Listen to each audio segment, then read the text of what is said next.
Welcome to Through a Glass Darkly Radio. It's good to see everyone tonight.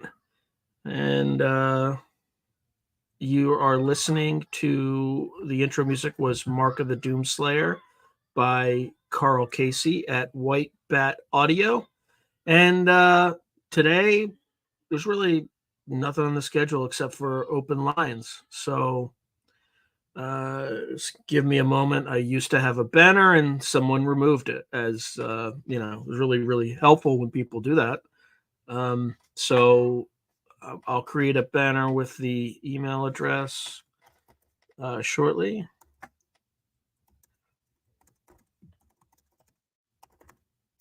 Oh.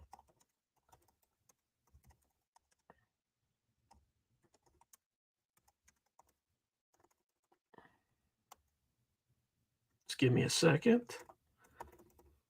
And obviously you're listening on United Public Radio.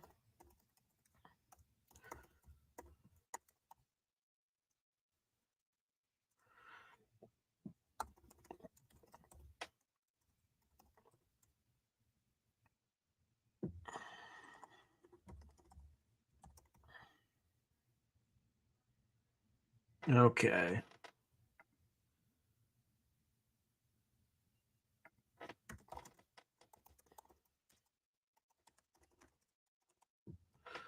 All right. And there we go. All right. I hope it's right. Let's see. I have no idea zoology. I'm just going to read it. The Gould from Stargate SG-1 incubate their snake larvae in the lower abdomen of their slaves. Is Kundalini energy a gift from a reptilian species? I do not know, but Zooglial carpet, good to see you as well. All right. Are there any takers tonight for open lines? It's only 400, 500,000 of your closest friends, you know. And if for some random reason prior guests are listening, you are always welcome. Just let me know.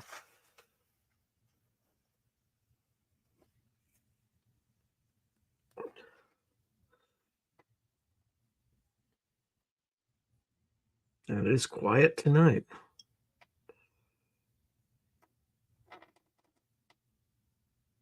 Okay, so if the U.S. military is 30 years ahead of where the civilian population thinks they are, how far ahead is the technology of China and Russia? And do you think anyone hit the technological signal?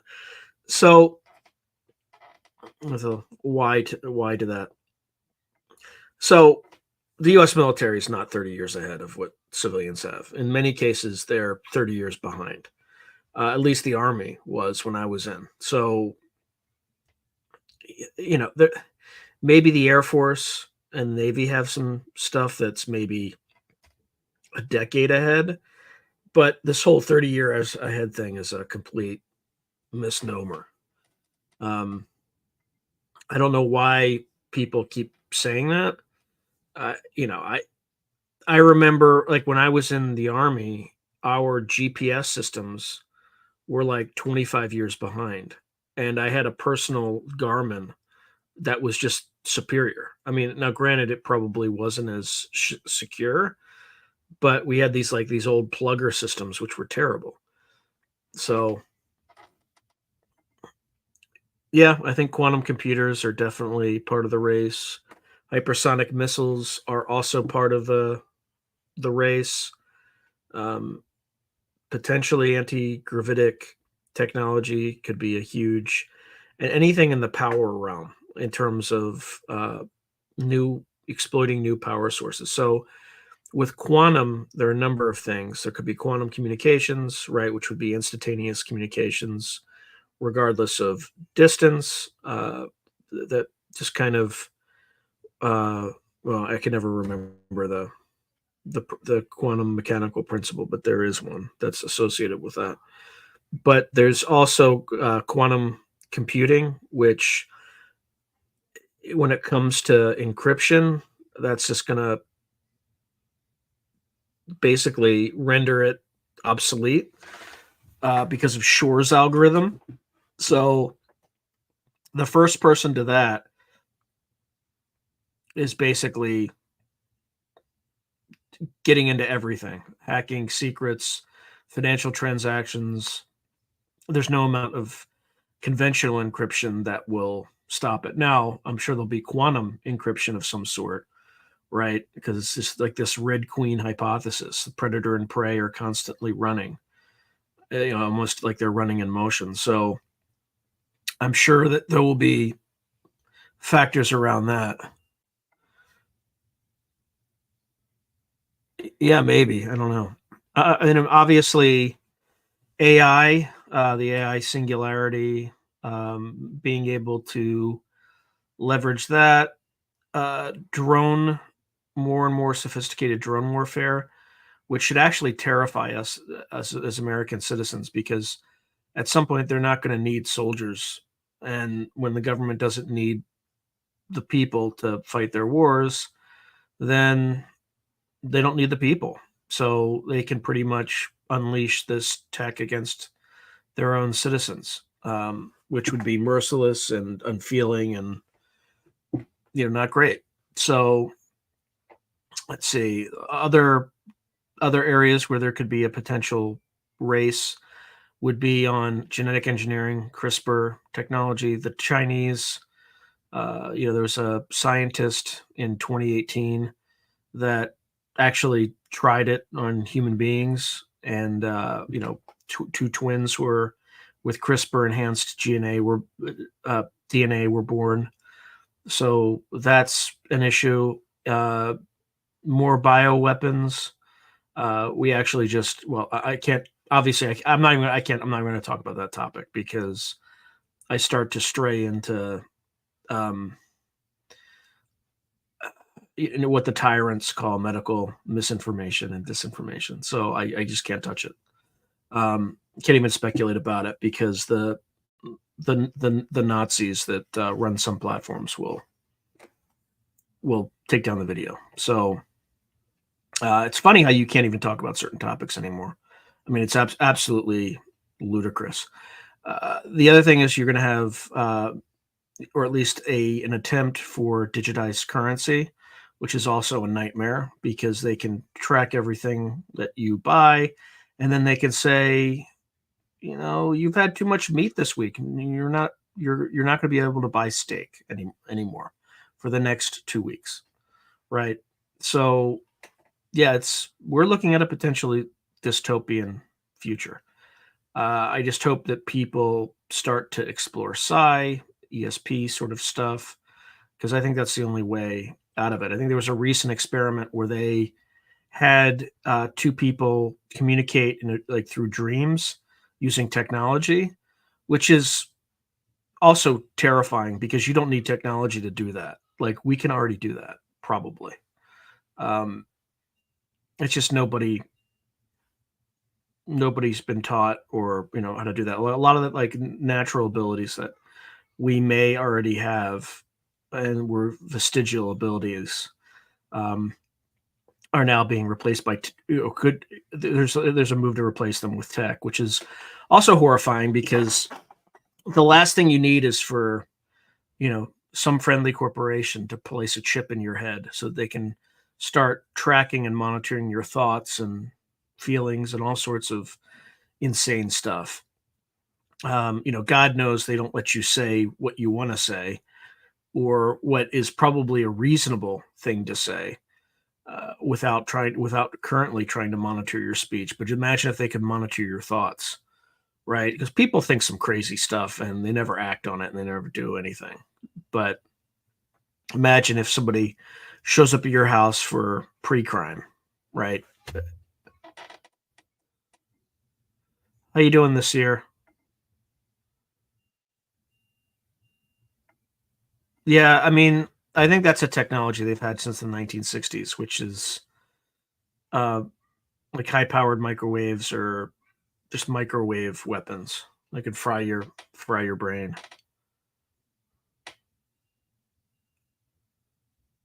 Uh, Mine have been so ambiguous that they're each individual one is easily dismissible. But I would say that the time that I kind of imagined an owl would show up, and one did, and then came back while I was on the phone, landed on a tree directly in front of me, hooted at me. But in the instant it landed on the tree, my phone went out. So that was weird. But again, it's kind of that could have just been random chance, right? There's no way to separate it. But I would say that was, at least off the top of my head, the most significant. Um, the dream I had about the Unabomber's philosophy, and then waking up the next morning and seeing that Ted Kaczynski died that morning was weird. That was a weird one, like a little useless precognition. But I've had a few of those, no more than 3 or 4 max. But and none of them were useful in any particular way. But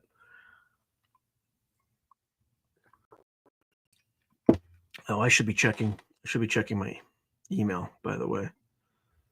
Let's see if anyone is again,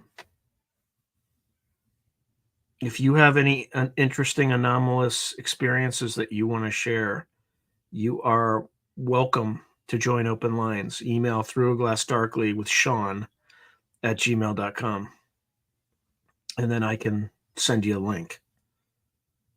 But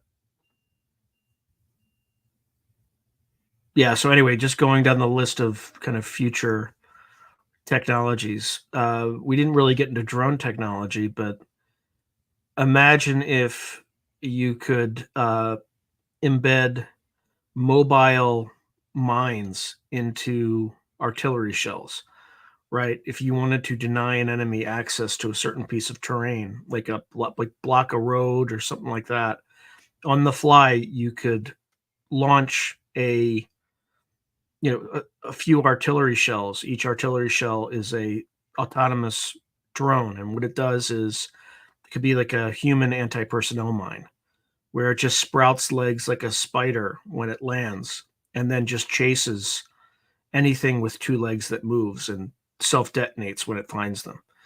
I can see that being a technology that, in the current technological envelope, would be easy to do. I mean, I shouldn't say easy. There would be some challenges, but that's something that, or it could just be delivered via drone or just dropped from the sky.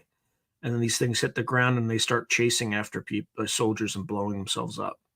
So, um, yeah, there's a lot of kind of sick stuff. Obviously, bioweapons, bioweapons that target specific ethnicities, right?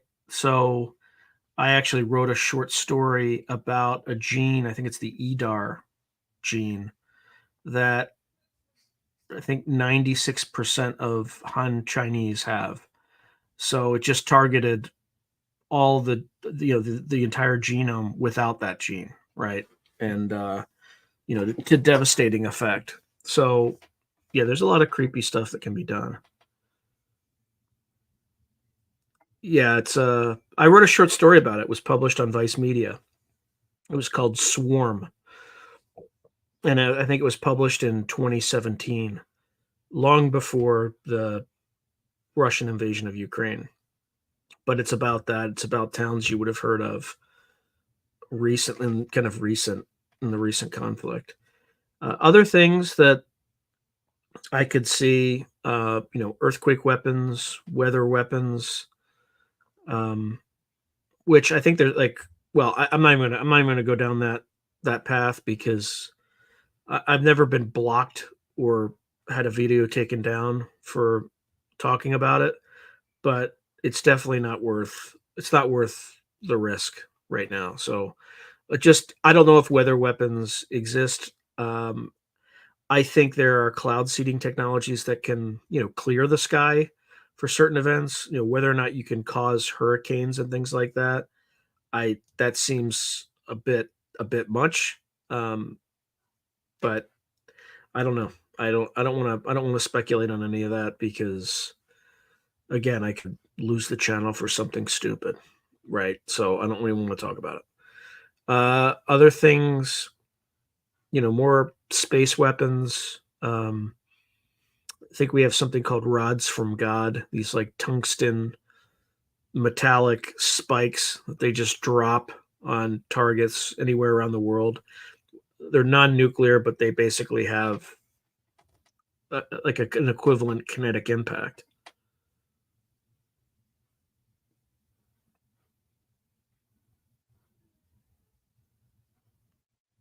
Yeah, I mean that would just be a war of attrition, right? So you would probably run out of rare earth metals, or there would be like a huge shortage, or there would be constraints on rare earth metals that would be involved in the electronics that would allow you to in the you kind of the MEMS devices, micro electromechanical systems that allow these things to have internal guidance systems and anything kind of magnetic. So like neodymium and niobium, like things like that, are in pretty short supply on the planet. So it would just put even more constraints on those particular resources. So I'm not sure exactly what you're talking about with smart dust, but there was a program back in the early 2000s. I know because it was shared with me, but it was called something to the effect of dust. And it was basically a persistent surveillance technology where you had these electrical mechanical systems, or maybe nano electromechanical systems, or at least that was the concept, where you could surveil somebody with these extremely small sensors that are just persistent in the environment. So I don't know if that's the smart dust you're talking about, but there was a program. It was called Dust. I don't know what it stood for, um, but there was a defense contractor that had been working on it. But this is like decades ago.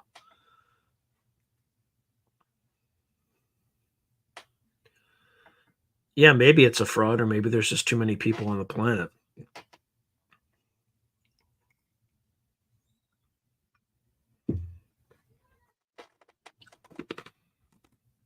Oh God, yeah. I don't want to talk about that. Yeah, smart dust. Yeah, no.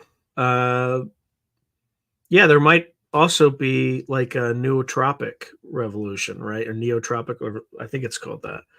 But drugs that enhance performance, to help soldiers fight wars more efficiently, or what have you. So you could have technologies like that. I mean, already talked about anti-gravity technologies. I'm sure there's like half a dozen different, passive radar technologies that are even more effective than are currently in existence. We talked about hypersonics. Um,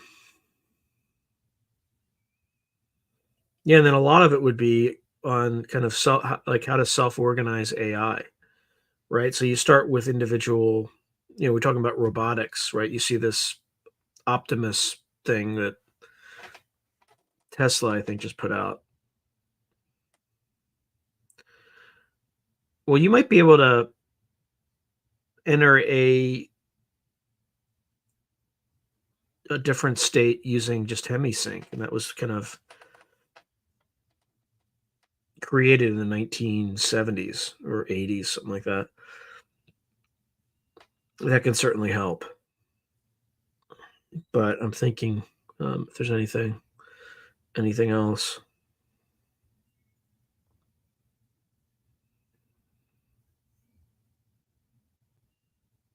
Yeah, there's not a lot comes to mind on kind of future.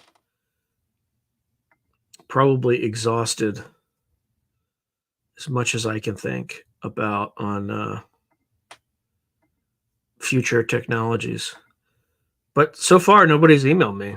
So if you do, you're very likely to get on. I should recognize you. Like, just remind me who you are when you email me. Because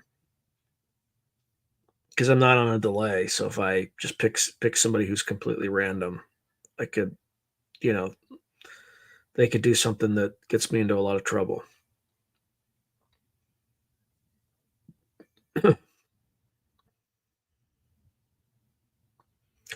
Well, while we're waiting for a brave open lines person to join us, what do folks want to talk about in between? We could talk about immaculate constellation.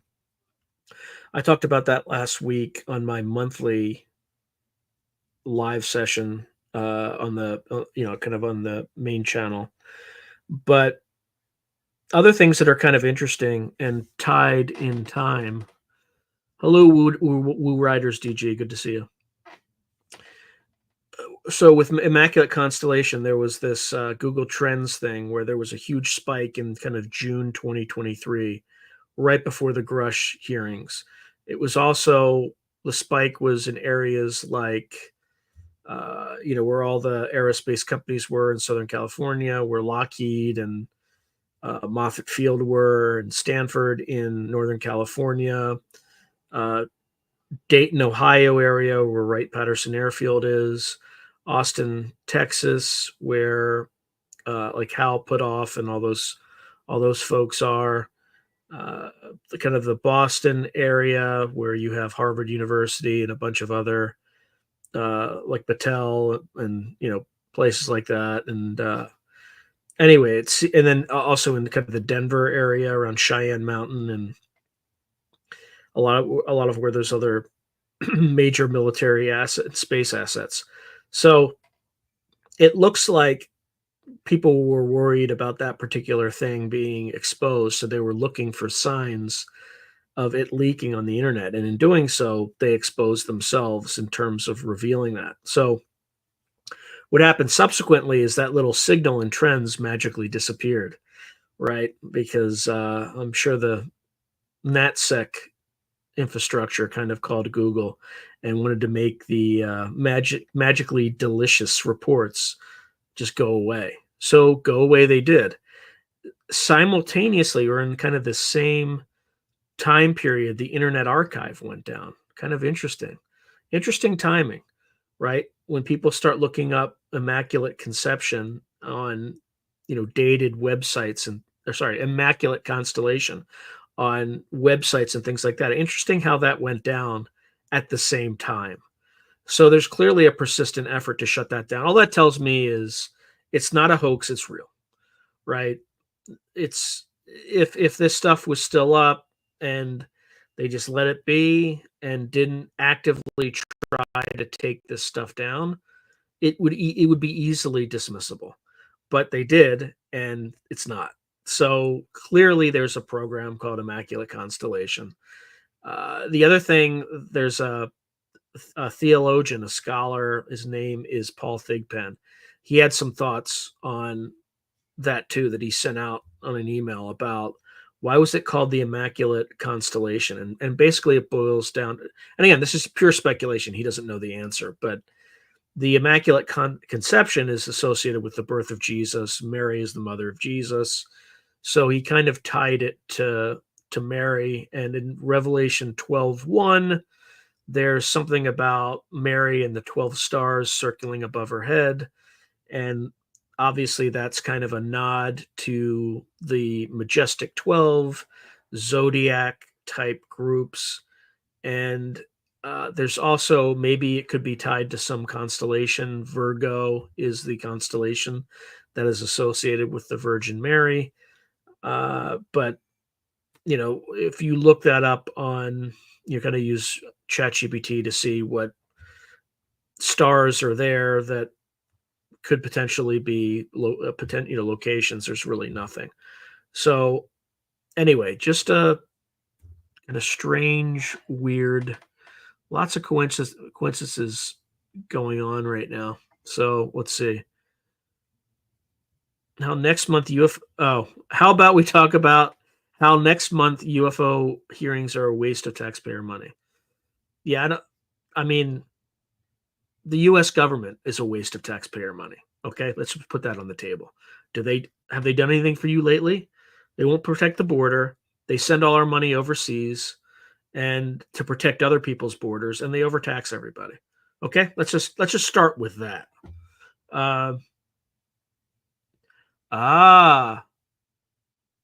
Army Futures Command is in Austin. That's interesting because that's Karl worked at Army Futures Command. I don't know if he led it, but it's kind of yep. Okay, sorry. I didn't see your comment yet, but yep, he stood up that command. Interesting, isn't it? 100%. So Richard Wilson writes, I love digging into the names the elites use for various projects, especially space-based programs. Okay, so Woo Riders DG. Sean, have you heard of the Miracle of the Dancing Sun in Conyers, Georgia, back in the 90s. Pretty interesting. My friend Peter Lynch was there when it happened. He said it was legit. Well, I haven't heard of that particular event, but I certainly have heard of the most famous one, which is the miracle at Fatima, where also people reported the miracle of a dancing sun. Was it a dancing sun or was it a UFO? Who knows? But it's also associated with quote unquote the lady, which is also what Chris Bledsoe has been, interacting with down in North Carolina. So, okay. So burning grab. Hi, Sean. I pulled the Google Analytics data and went crazy when it disappeared. It's worth noting in Austin, Texas, is where Army's Future Command is. Yeah, I think it's pretty interesting when you catch these people manipulating reality. So let's see. I did not know that. That's interesting. So Zugliel Carpet is writing that Ingo Swann wrote a whole book about Fatima. And folks, if you're watching, you hear me reading these comments, I actually got some pretty good feedback from a commenter that said when they listen, they have no idea what I'm answering. So, and we're also on the radio, so I want to make sure that folks can understand what's going on. Yeah, no worries, Burning Grab. Burning Grab, right? Sorry, I'm the same guy from earlier. Yeah, I figured as much, but that's still really useful information. I think it's some good stuff. So, yeah. So where was I on this? So there's just a lot of stuff like that, and it seems like there's definitely a drumbeat. There's definitely a coordinated effort by one faction to start with disclosure. So you have next month you have these hearings. At the same time, around that time, you have the James Fox documentary coming out, which is called The Program. And there's also going to be another Soul Foundation event, I think kind of mid-November timeframe. So there's definitely a drumbeat of these things that are coming out. You have Lou Elizondo making the interview circuit, right? His book came out over the summer. They're working through that. So there's clearly a very organized push for the next round of disclosure-related information. My view is it's a modified limited hangout. It's an intelligence operation. There's some stuff that this is the stuff they want us to know.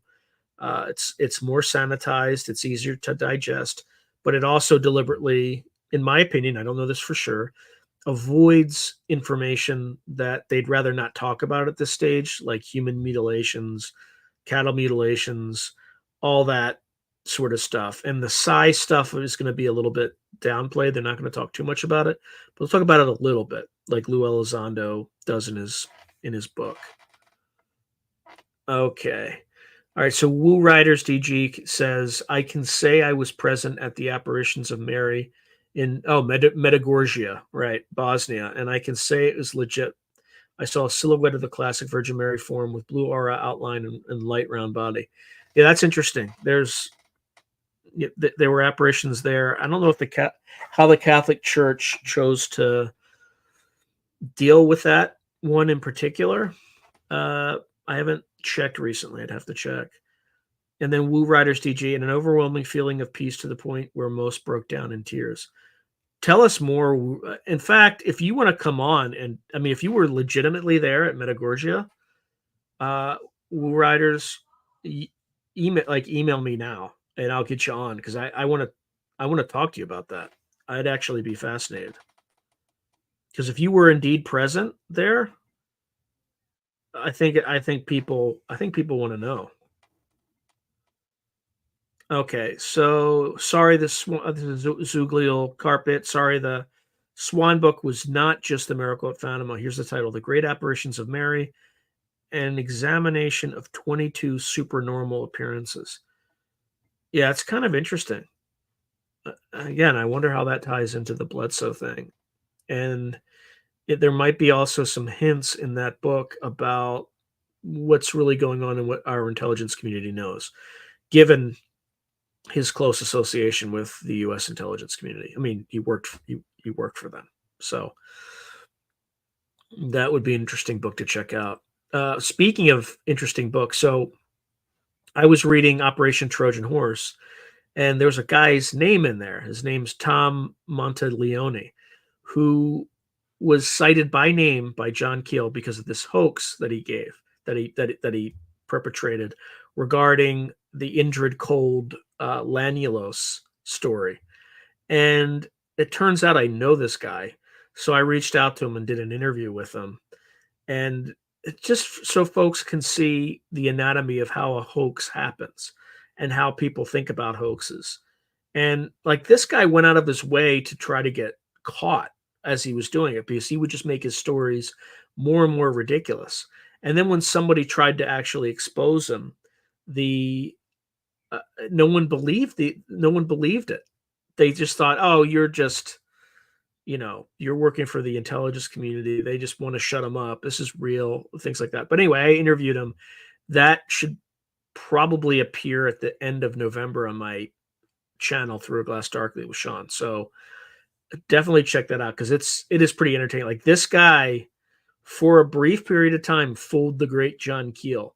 Now in the book Operation Trojan Horse, this is after John Keel became aware it was a hoax and stuff like that. And for what it's worth, John Keel didn't believe him at all until he said some key words accidentally, like completely randomly. And those words actually ended up in the movie The Mothman Prophecies like 20, 25 years later. So it's a great interview.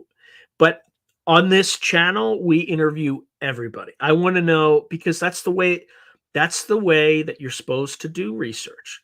You're supposed to talk to everybody, uncover every corner, whether or not you believe it, whether or not you think someone's good or bad. That's why I'll talk to Mick West. I'll talk to hoaxers. I'll also talk to Chris Bledsoe, people who have had what at least the intelligence community believes is a legitimate experience. So you have to look at all angles. I've interviewed demonologists, theologians, to look at the kind of the demonic angle. I probably should be interviewing Muslim scholars about jinn, right? And the nature of reality could be. I've interviewed people about us being in a simulation. So I'm still kind of open to it being just about anything. It could literally be magic. It could literally be manifestation. It could be that we have no free will and we're in a computer simulation. It could be that we are all psychic in some way. It could be these things that are interacting with us are manifested by our own psyche or the collective unconscious. They could be from other worlds, extraterrestrial. They could be interdimensional. They could be some sort of holographic projections from some superior species. They could be ultra-terrestrials. I, to this point, don't have anything that tells me one way or the other. So I'm still pretty open, and I think it's important to interview as many people as possible. So let's see, what else do we have? I'm like, okay, so Woo Riders DG. Yeah, I lived there from November 2008 to March 2009. I did a pilgrimage. I'll email you. Okay, I'm just going to check to see if I have it yet. Oh, Woo Riders DG. I mean tonight. Like you can come on tonight and talk about it. I'll just send you the link. So just email me. Also did, all right, so Zuglio Carpet writes, also did one about the dental cabal keeping sonic ice out of the inner city. Interesting. Oh, pebble ice. Okay. Never heard about that zoo carpet. Yeah. Yep, me neither. All right, I'm just constantly refreshing my email here.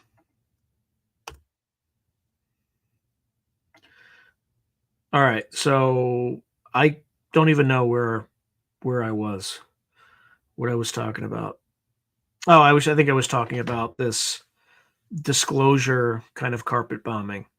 I think that's what's happening. We're getting another attempt to get this stuff out, and I don't know what's driving the timetable, but something is clearly driving this timetable. So that could be that could be interesting.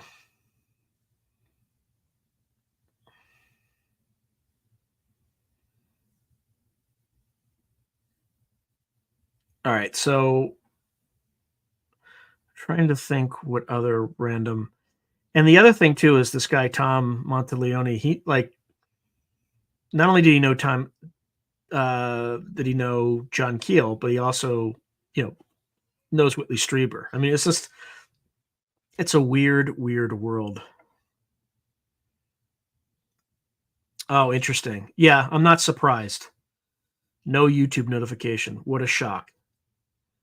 Um, yeah, I don't know if YouTube is just glitchy or if it's deliberate. I there's no way for me to speculate that, but I'm really not I'm really not surprised by it at all. Not at all. So trying to think there's anything else that's happening right now. I think they have cope cages now in at Langley Air Force Base. Apparently, they have these little nets to stop the UAPs from coming in. Uh, yeah, it sounds like security theater to me. But maybe they're conventional drones, maybe, but I doubt it. Well, I don't know. I don't know. I don't know enough. I actually talked to somebody who was high ranking in the Air Force, and he basically said that it's like a jurisdictional thing, and it's just probably hobbyists flying things around, but and it's more like you can't send F-16s to or F-35s and fire missiles above suburban Virginia to shoot some randos DJI drone down. So it could be that I think we should all. And this guy has no reason to lie. Now somebody could have told him a lie. So, um,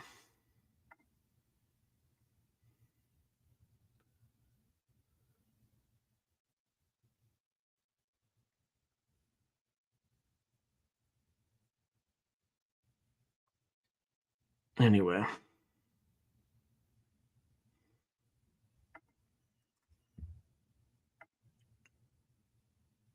all right. What else? What else is going on?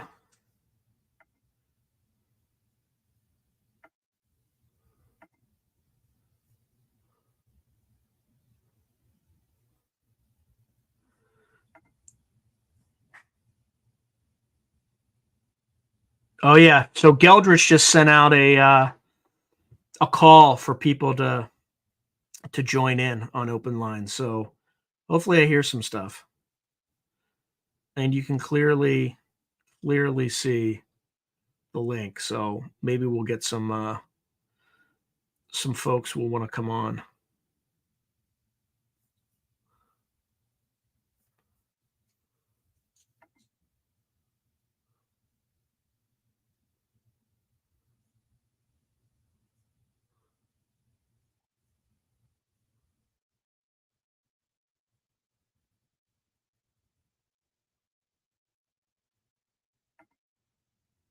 All right, let's see.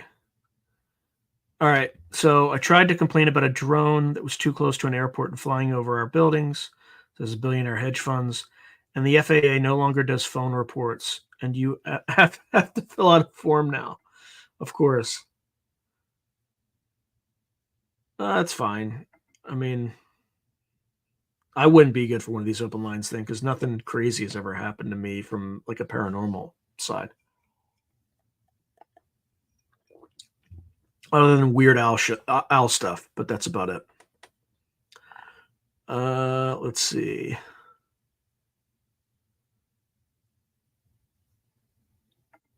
I'm just like routinely monitoring my email just in case somebody wants to jump on.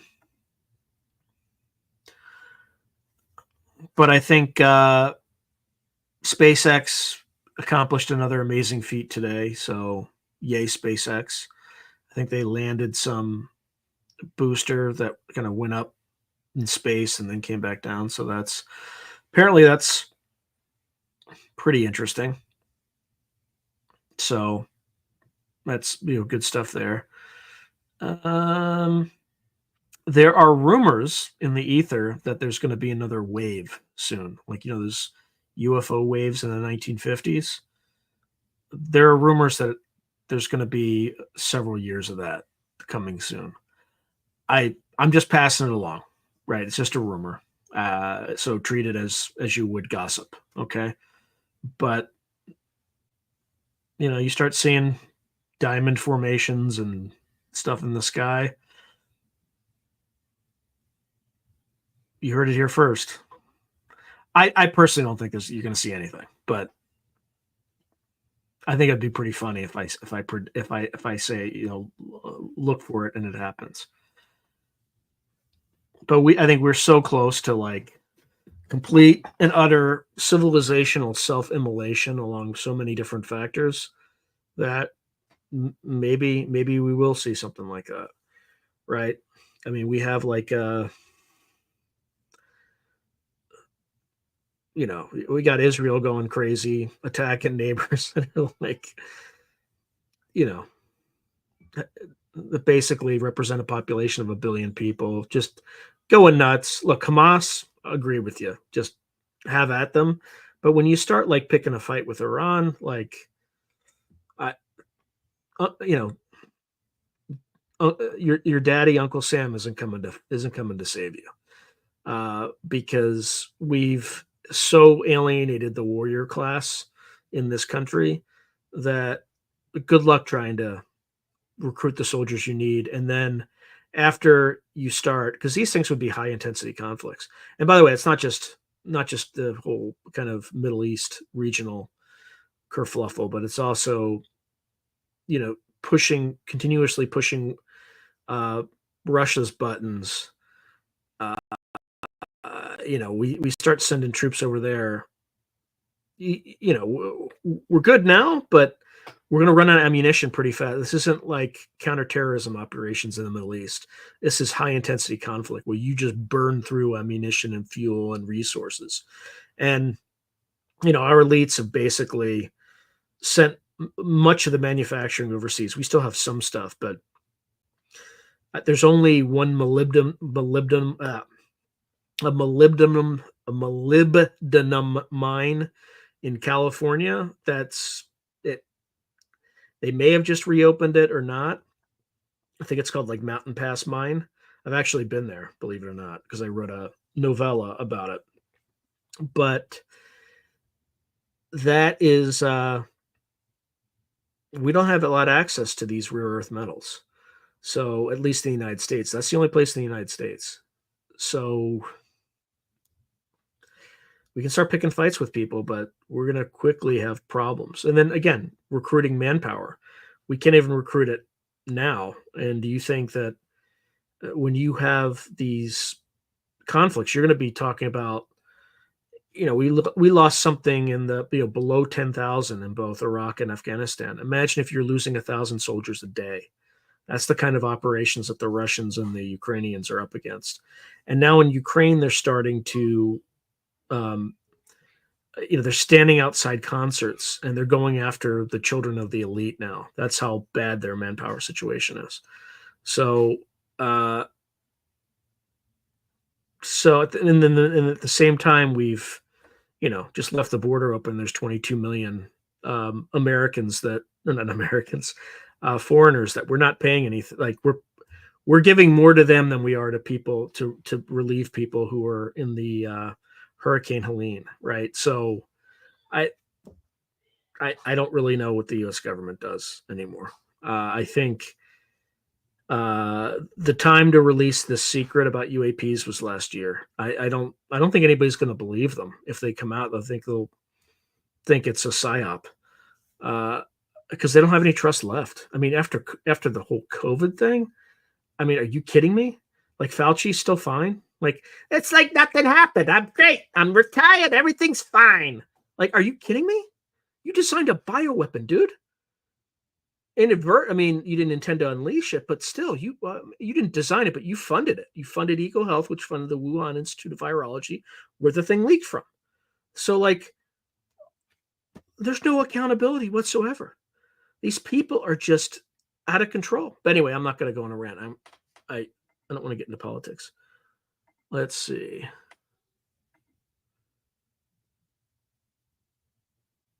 Yeah, I don't believe in the secret space program. I'm sorry. Like, now, granted, I haven't done any due diligence on it. I could be completely wrong, but it just seems kind of wackadoodle to me. Okay, let me check that in a second. All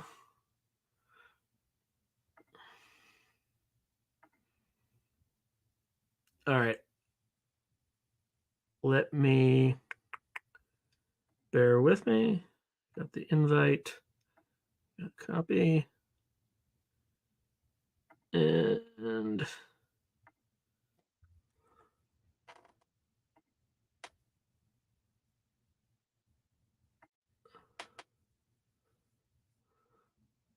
all right, you should have it. So I just sent it to you. I don't even know what to call you. Dash. Dot dash.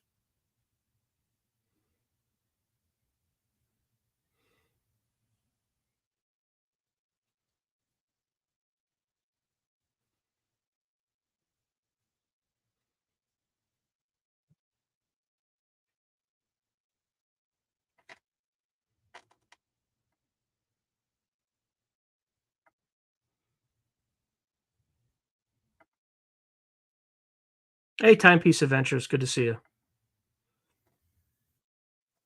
All right, Troy. I don't see your face, though. Not yet, at least. That's weird. Let's see. I think he definitely, some of the stuff that he released has some elements of truth, but I think he's deliberately, they chose him because he has such a shady background that he's plausibly deniable. Like, if it just doesn't work out, they can just burn him and say, yeah, he ran a brothel and he was a janitor, something like that. So I'm not sure. I'm kind of on the fence with Bob Lazar, but his story really hasn't changed in 30 years. So I don't know. Good to see you, man. Good to see you, Timepiece Adventures. So I think Troy tried to join, but for some reason his camera wasn't working. So I think he's maybe coming back. Oh, we'll see.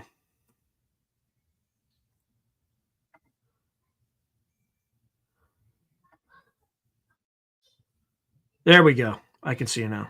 All right. There we go. How you doing, Troy? Good. How are you doing? Doing well. Doing well. Still at work? Yep. It's been an interesting week. I can imagine. Without knowing where you work or what you do, but yeah. Anything geopolitical that's impacting kind of day-to-day stuff? Impacting work. I would say just the fact that police don't respond to things anymore has greatly changed the client relationship. Police refuse to respond to incidents that aren't violent crimes. Police will, instead of showing up to talk to go over the details of an incident, they just send you a link and you go online and upload photos. One time I escorted a guy smoking fentanyl out of the property, and I saw a cop waiting for the streetlight, and I went over to him. I'm like, hey, that guy was just smoking fentanyl. How come you guys don't do anything about it? I'm from Idaho. And I told him, if this was in Idaho, you'd go right over there and arrest him right away because, you'd search him and find the drugs, and that would be that. And he said, well, basically the jail calls the shots. The jail determines who they will accept. So even if they're breaking a law, the jail will still be like, nope, we're not taking them. So it's like a capacity thing. It's a politics thing because if you go to the jail's website, they still follow COVID-19 restrictions. And so it's very political. And so, yeah, so the jail basically dictates who gets arrested in the Northwest. So it's not. Who's in charge of the jail? Is it like a politically appointed position? I'm not sure, actually. I mean, and they just closed one of the jails too. So now it's even worse. So yeah, it's people are very emboldened. You know, you can easily get out on bail for many, many things. You know, yeah. So I would say that invest in private security, because that's probably where the money is going to funnel now. Oh, I'm always going to have a job for sure. You know, it's good. And, you know, Washington State has these laws. They have minimum salary laws to where it used to be 40,000 a year and up to 65, and next year is going to be 79. So I'm just getting raises every year because they have these minimum requirements. And I think by 2027 it's going to be like 90 something a year. So yeah, I'm just going to always get raises. Wow. Yeah. And did Washington State have like a defund the police sort of mandate? Oh yeah, they boarded up like the East Precinct during Chaz, and you know, it was overrun, right? It was being targeted by attacks and arson, and then the chief of police quit, who was a black lady. So I mean, it was as diverse as you could get, and like 900 cops quit or have, you know, people get fired. So right now, if you want to make some money, come to Washington and get, you know, be a cop, because they're paying top dollar. If you get hired on with the sheriff's department, you'll start out over 100,000 a year. So, but you can't do anything though, right? Like you're not allowed to. You can't crack skulls anymore. You have to. Oh yeah, they're so. Oh yeah, like if you get pulled over, and it's you almost feel bad for the cops because they're so like by the book and super nice, and it's just like, oh, you poor. But if it's like, I'm from Idaho, you get pulled over in Idaho, and it's like, oh, behave yourself. Yeah, they don't mess around. They don't mess around there. So, any anomalous activity in your neck of the woods or anything? You know, I look all the time myself. I can't personally report anything as of late, but there's definitely you know, the ongoing phenomenon. I actually was doing some research. I thought I would try to maybe take some drives around the nuclear base, just to kind of see if I don't know if it's luck or not luck to see something, but see if I could maybe see anything. I've even been meditating a bit to try to put out, you know, the Chris Bledsoe signals, but nothing, unfortunately. Yeah, you know? The only like thing I could ascribe to, because I tried that whole CE5 protocol at, like on the border of Skinwalker Ranch, and nothing. No, I got nothing. I got Stugatz. So other than the wind blew a chair into the fire at me, that was the most, you know, and that could just be the wind happened to be blowing in that specific direction that night. I only had that's actually a good one. I'm kind of prone to think that, you know, I mean, because those chairs don't blow over that easily, right? So, well, they do. I mean, they're like those fold up, like you fold them up, the canvas chairs that they fold out. Okay. So if you hit it at the right angle, right, where you have like the max flux against the back of those chairs. So the only thing that's a little weird is that it happened to blow it in the exact correct direction if you wanted to hit me with a burning chair. So other than that, yeah. I didn't. Have you heard about that old cop case where I think it was like in the 1960s, a cop in Minnesota his cruiser got hit by it. He drove into a UFO. Did you ever hear about? And they literally still have the UFO in like a museum, or I mean the cop car in a museum where you can go see the smashed cop car. Never heard about that? No. Yeah, I'll look that up and send it to you. It's like a legit, like a cop in Minnesota, like something flew into his cop car and smashed it, and he said it was a bright light, and I think he even had like burns and stuff. Yeah, it was like, So Timepiece Adventures is asking, have I been to Skinwalker Ranch? I've been adjacent to it. There's a place called UFO Valley Tours that owns a portion of the mesa. So I've been on the mesa for sure, but I haven't been on the actual Skinwalker Ranch. Well, I may have walked like, because it's like a little jigsaw puzzle. I may have walked through it, like parts of it, because no one person owns that mesa. But for the most part, like if you saw that episode where they had that summoning circle or whatever it was, that that doesn't actually belong to Skinwalker Ranch. That's somebody else's property. So I've definitely been there. But yeah, I've been there once, but I haven't. Again, I have never been on the, um, kind of gone to Skinwalker Ranch proper. Just territory to the north. So I've been in the area. I think is very accurate. But I mean, I literally you look down and there it is. I could hear the cows mooing from Skinwalker Ranch. We were so close.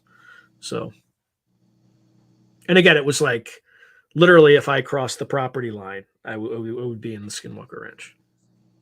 So close enough. But I didn't have nothing followed me home in terms of from a hitchhiker effect, at least to my knowledge. I would say the stuff that's been happening to me is more positive, and it started around the time that I talked to Bledsoe. So that's when the owls started hooting. Like they were hooting as I was finishing the book the night before the whatchamacallit, before my interview in like May or sometime in 2020, early 2023. So again, it's just a correlation. It doesn't necessarily mean it's causation. it's interesting. Like the ancient Greeks believed birds were, oracles. If you read the Iliad, they'll literally, talk to the wise man, and then they'll like look up and see like a bird get, with a snake in his talons, and the bird will get bit by the snake, and then that'll determine like a prediction. I mean, it's very like birds are huge. Yeah. So like the word auspicious, that comes from the word augury, and augury is exactly what you're talking about. It's like divination through bird sign, right? Interesting. So yeah. But yeah, this morning, like the last 2 mornings, this hummingbird like we have like a window on the second floor and this tiny balcony. It's maybe you could fit 3 people abreast, right? Total. But there's a glass door that we have that opens up, and this hummingbird the last 2 mornings flies up and like looks in the window and it hovers, and then I kind of like look and acknowledge it, and then it like zips away, and it's just kind of weird. This is the stuff that happens to me. It's with like weird stuff with birds. Last night there was an owl in the adjacent property. Right, I couldn't see him, but I could hear him because he's pretty damn loud. But great horned owl, obviously. 2 hawks today flying around. Like I just have a feeling, and I look up and there's like 2 hawks like circling around me, and then they fly on the hill, and then they did their whole dive routine, which is always fun to watch. Right? Can you imagine you're just a little mouse kind of minding your own business, and next thing you know, this like because they have their like massive wingspans, and then they just tuck them in for momentum, and they just go, they're flying along, nice and slow, and then they'll tuck that stuff in, and then just go, boom. It's really fascinating. Just imagine getting hit with that force from a red-tailed hawk. But and then of course I saw a raven this morning, just kind of on a tree branch doing its thing. So a lot of bird sign, but maybe I just live around all these birds. So let me answer Timepiece Adventures question. So you just wrote copy. Did you feel or sense anything out of the ordinary, so to speak? So this is when I was adjacent to Skinwalker Ranch. So I would say the energy there, and again, this is purely subjective, was effusively positive during the day, and it was like its polarity reversed at night, and really ominous and dark at night. That's all I can say. It was like amplifying positivity during the day and like amplifying negativity at night. I think we were also there when it was a full moon, but there's actually a video that I have that actually, let me see, it's probably a good thing to share in the, well, just, yeah, you could find it. There's just do a search for Skinwalker Ranch, and I have a video of us going there. So, okay, so Zuglial carpet they had in the Army remote viewing unit. They noticed that everyone got more psychic the more psychics were around. Oh, yeah, so it says Sean in proximity to Bledsoe may have done something similar. So, but I just, it was just over like we're having right now. You're in proximity to me. I was just talking to him over Zoom. I wasn't in physical proximity with him. And it was before I actually interviewed him. It was the night before when I was finishing his book. There was an owl that started hooting as I was kind of on the last few pages. And the moment that I finished reading it and closed the book, the owl stopped. So, again, it just could be a coincidence, right? But these things are fairly normal or routine for me. So, anyway. Yeah, that's interesting. Yeah, again, it could just be a complete coincidence. I don't want to like oversell this. You know what I mean? I'm just relating facts, and people can decide what they think. So anyway, so you were gonna what's the name of the nuclear plant that you're around, Troy? Top of my head, I can't remember. It's something like Trident or something. It's man, it's only like an hour from me too. So there's also a subpen somewhere where there's been sightings. Okay. In Washington State. It's like why can't I remember? It's not Bremerton, but it's like north of Bremerton. Yes, yeah, exactly. I think that's around the area of the place. It used to be Bremerton, but I think they moved it to like Kitsara, or I can't remember what the. Sam, I appreciate that. Sam Miller is saying this is my new favorite channel. Intellectuals from a wide variety of fields. Yeah, I appreciate that. That's probably why it doesn't grow very fast. Because you have a normal distribution, and if you cut it out 1 or 2 standard deviations above the mean, you don't have a big segment. Is it Bangor? I think Bangor is in Maine, right? Is that the one that's in? There might be there's a subpen somewhere in Maine too, I think. That's probably Bangor. Actually, now I should just look it up. Or let's see what ChatGPT says. They'll just tell me. I guess I could look it up real quick. Oops.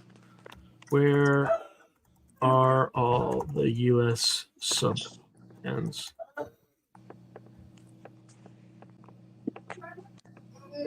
Okay, it's giving me a lot of nonsense. All right, so East Coast, you got one in Groton, Connecticut. You got one in Norfolk, Virginia. And then you got one in Kings Bay, Georgia. On the West Coast, yeah, Bangor, Washington. Yeah, Kitsap. We both had it. We both had it right. Kitsap, and that's in Bangor, Washington. And then there's one in San Diego, California, and then one in Pearl Harbor, Hawaii, and then there's another one at the naval base in Guam. So, okay, there you go. Yeah. Kitsap. Because I used to do security down at the dam too, which it was right by the Hanford nuclear place. That's what it is. Is it Hanford or Hamford? Like HAN? Hanford. Okay. Yeah. Let's see. Speaking of nuclear power, Lost Battlefields with Tina Struckman just released a 97-minute video of Germany's real nuclear program. It's evidence that they did test a nuke. Yeah, you were saying that, so light yesterday, that they actually tested something. We run through the unfenced fields of the cognoscenti certain nights. Indeed. All right, Naval Subbase Bangor. Yep. And then Timepiece Adventures, you said you were stationed at Bremerton. Interesting. Isness Magic is writing, I have birds coming to visit all the time. I believe they are messenger beings, maybe different ones that visit, have a profound spiritual meaning, love, light, amplified magnificently. Yeah, maybe. I mean, it's definitely weird. It's definitely like if you start paying attention to them, they start paying attention to you. There's something like that going on a little bit. So I don't know. Couldn't really quantify it. What else is going on in your world, Troy? Any have you ever had any like anomalous experiences? Just I mentioned earlier how I had the Hat Man and like a banshee visit me in sleeping. That's the only thing. Yeah, you probably don't want anymore. Like, I mean, a part of those me are wonders. not. Those aren't ideal. No, I've never. You know, I will say recently I actually did this meditation, and normally when I meditate, nothing. Just nothing, just the back of your eyelids, right? And but I gotta say, this one time, for like 5 seconds, it was like I had this weird, like, kind of like flashing in the back of my eyelids, and then I had these images of like I don't like grays, like, but really up close, kind of almost like looking at me like this for like 10 seconds, and then one of them, your buddy Owl, Gray Owl, when he said there's like snakes coming out of their face and stuff, there was this other vision along with the grays that seemed to be looking at me, of like a creature with like just like a snake face, not a snake face, but like almost like a Medusa, snakes everywhere. And then after about 10 seconds, they just went away. And I'm like, was that my imagination? Was that like, what was that? And so, I mean, and so for a second, I thought, did I just kind of put up a homing beacon and they took a peek and we're like, this guy's boring. And then, because I mean, I wasn't thinking of like aliens. I was literally thinking, hi, my name's Troy. And I was visioning where I live, like on a Google map. I'm like, this is where I am. Come say hi. And then that's when, like, for like 10 seconds, I had this image of like a thing going, and then the snake thing, and I was like, oh, this is weird. And then it went away. Did you project the intention that only things that had your best interests at heart and this and that, and did you include that caveat? I think I said something along the lines of like, I'm cool, like I mean no harm, kind of thing. So I think it was more like along the lines of. Did you kind of do the other end of that, which I'm calling out to beings that are have the best intentions for me and this and that, or no? You just No, I didn't really. No, I was mostly like, look. I don't know what I'm doing, right? So I'm just I'm just some guy just kind of figuring it out. Yeah, because it was more like like, is like almost going into an empty house. Like, is anyone here? I mean no harm, kind of thing. And then and I did, and honestly, when I had that, even while it was happening for 10 seconds, I go, wow, is this what it's like? And then it stopped, and I'm like, what was that? So I tried something like that, and maybe I was drifting off to sleep, and I just saw all these faces of different entities, and a lot of them seemed not so good. So what I did is I just projected like a brilliant white light to just kind of clear out the hard drive. But that could have been a beacon. But I also didn't project something that, I'm only calling on beings that have the highest motivation and goodwill and, seek peace and things like that. Because sometimes you might call something in that, like you said, you're just walking around in an empty house or shining a beacon in a dark room, and you might attract mosquitoes, right? Or something worse. But I don't know. Like, it could be if you do this at all, it's bad. It could be that if you do this at all, it leads to enlightenment. I don't know. So I think you just have to be careful and then use your intuition. If it feels like it's okay, and keep going. But if there's something that seems dark or you just sense something off, I don't know. But when you did this is after your shadow person and banshee sort of Oh experiences, right? yeah. So this was more like, I'd say, a month ago, where I just one night, two in the morning, I was awake and I'm like, let's give it a shot. And and then yeah, and ever since then, still I've tried it again, nothing. So it was weird that I had that image of those things, and it was definitely like, for while it was happening, I was like, is this what it's like? This is interesting. But it was more like they were like doing this, like, who's this guy? And then it went away. And so, and I didn't really feel anything other than almost like if someone were to drive by your house and slow down and look out their window at you, you'd be like, what's going on? Mm-hmm. So I have no idea what their intentions were, or I got nothing. So it wasn't two-way, other than like, but when I close my eyes and meditate, like, I don't ever see aliens or faces. It's always like, so that's why I kind of was like, this is interesting. And so I will say this though. So my dad, he used to meditate all the time. I grew up in a house where there was always incense, and he told me, and I mean, he had like the little, like, brass incense where you'd have the brick and you'd burn it, and I mean, all the different kinds of incense.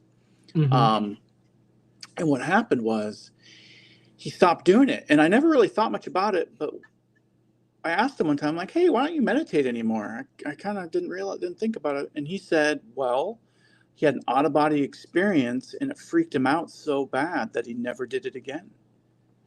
Did he say what happened? He just said he like left his body and he was like floating above his body, and then it freaked him out, and then that was it. And yeah, and he's just like me in terms of he's very interested in ufology and things, and but I will say I've never meditated as much as he did. He was like very like it was his hobby basically. Like, how many hours a day do you think he did it? He did it all the time. He was always doing it, and so in terms of hours, I don't know, but I would say it was like his hobby. I mean, he had like a room for it. He had all the incense. He had all these Buddha statues. I mean, and then just I realized one day, I'm like, oh, you don't do that anymore. I didn't really think, because I was growing up. When he was doing it a lot, I was probably between the ages of 2 and 8. And then he kind of stopped doing it when I got like 12, 13. And I just was like, wait a minute, you don't. So yeah, and he said, yeah, he had an out of body experience and it freaked him out. So Did he report any changes after he stopped meditating? no, didn't really have any, yeah, nothing, nothing. I have to answer this question because I'm that term actually pisses me off. So Sam Miller is asking, "What's the indigestible truth?" What I think the indigestible truth is what people who have small minds, who think they have big minds, think that other people can't handle. Right. So basically, midwits think that the population can't handle something that's a little bit more complicated and Hmm. requires a little bit more explanation than, I don't know if it's aliens, but it's aliens, right? Something a little bit more complex than that. So I don't think anything's indigestible. I think it's just a euphemism for lazy, like bureaucratic laziness, in my opinion. I could be completely wrong, but that's what I think it is. So Yeah, I remember when I was a little kid, I'd say I was probably 4 or 5. I remember standing in the kitchen with like my parents and like some other adults. There's probably like 4 adults. And there was this situation where they were talking amongst themselves and they were talking about how I wasn't understanding what they were talking about, but I did understand. And to this day, I've always remembered that as like, kind of the indigestible truth. They assumed I had no idea, but I did. And I couldn't really communicate that to them because I didn't have the vocabulary yet. But I'm like, yeah, I know what you guys are talking about. So I do think, you know, humans, we might not understand the intricacies, right. like the real, like, like if you ever read like a Keats poem, you might read it 10 years later and go, oh, I never even saw this thing in it that I didn't notice before. So there's like little intricacies maybe people won't pick up on. But yeah, we definitely can digest stuff. I'm glad somebody like that. Let's see. Hold on, oops. Oh, great. I'm just waiting for an email, like a work email to come in, and obviously it hasn't come out yet. Anyway, thank you, Catherine. I appreciate that. She's just, I think, saying well said about my answer to the, and I think yours is even better, right? Your example illustrates it perfectly, right? So, in the sense that it's very paternalistic, right? Like, oh, you're not smart enough to understand the intricacies of this, but maybe we are. Maybe we are. We certainly understand that. I mean, my question would be: do they understand how much control they're losing and they've lost so far? Given they've been lying to us for so long about not just this, but literally almost everything. So they're not going to be. I mean, you look at the response to Lean, right? You're on your own. Like that's the one lesson you get from that. No one's coming to save you. In fact, your government likely impede you. Initially, they blocked Musk from sending these Starlink systems. Like, why? They spent $42 billion in something and they didn't deliver anything. So why not? I think they don't want Musk to have wins around an election because he's supporting Trump. And I don't think they want him to have any wins. Like, hey, we don't want you to come in and save the day. Even if, we'd rather let it all burn than give you the credit, Yeah, one great way to do that is to punish the American people so he doesn't get a win. That's really smart. It's really good policy. So anyway, I'm holding back as much as I can because I don't want to talk about that stuff. It's so weird and frustrating for sure. What's going on? It's super frustrating. Let's see. All right, so Solite US Expat is asking, have you ever heard of Indian palm reading leaves? I just found out about it like 3 months ago and found a legit place, Indian Palm Leaf Reading Institute. I'm waiting for them to find my bundle. I don't even know what that means. Like they can put together a bundle of like tea leaves for you and some like reading your fortune or something. I don't know. I have not heard of it. That's the short answer. So, by the way, if anyone still wants to come on, you can help out Troy. Troy's doing yeoman's work here. Let me see if anybody is read. No, nobody. That's weird. They'll come on the Jeff Mara show. Jeff Mara has open lines on like Saturday, or I don't know if he still does it, but you get all sorts of people. I'm not going to make any judgments, but you got some. Are you willing to talk about the Ukraine war a little bit, or do you want to stay clear of that for now? Yeah, it's a geopolitical channel. As long as I deftly avoid political issues, right? I just focus on policies and outcomes. Yeah, one thing that's caught my attention is I follow all this stuff. I mean, I'm bored. I follow a lot of stuff, and one thing is the fact that recently some North Korean officers were killed in Donetsk, and there's now the South Korean government's coming out and saying they're sending North Korean troops there, and I find it very interesting. So just to kind of solidify my point, in World War One.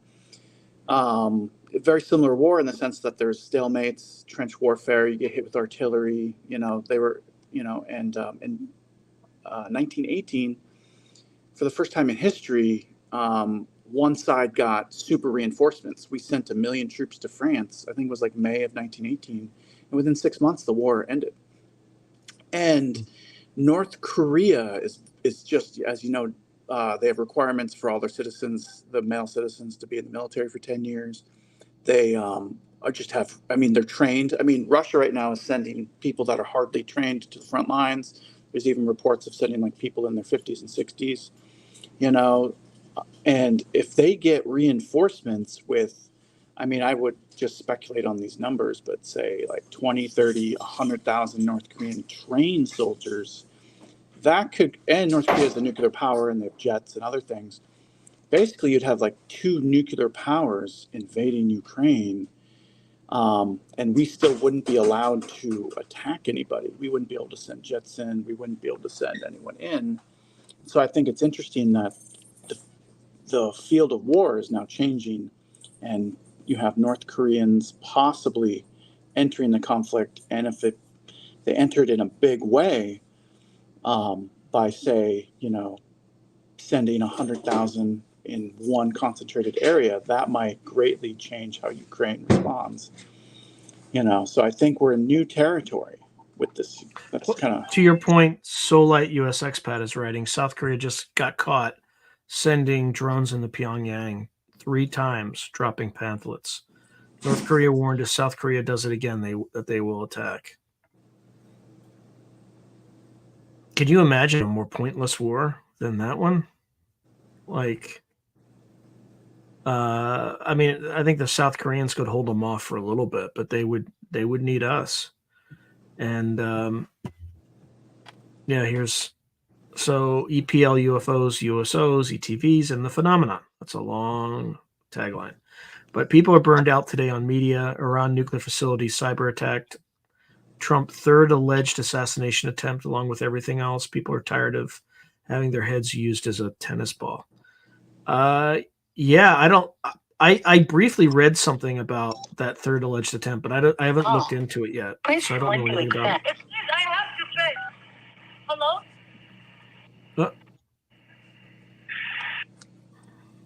sorry. Okay. So it's a fake war. One side just wants all European armament to be depleted to sell American ones, and the other wants to weaken Ukraine and deter incursions. Maybe. Well, yeah, the North Koreans are definitely fighting for Russia, but I mean, it could be that the question is are they combat formations or are they observers / advisors? Oh, you're on mute.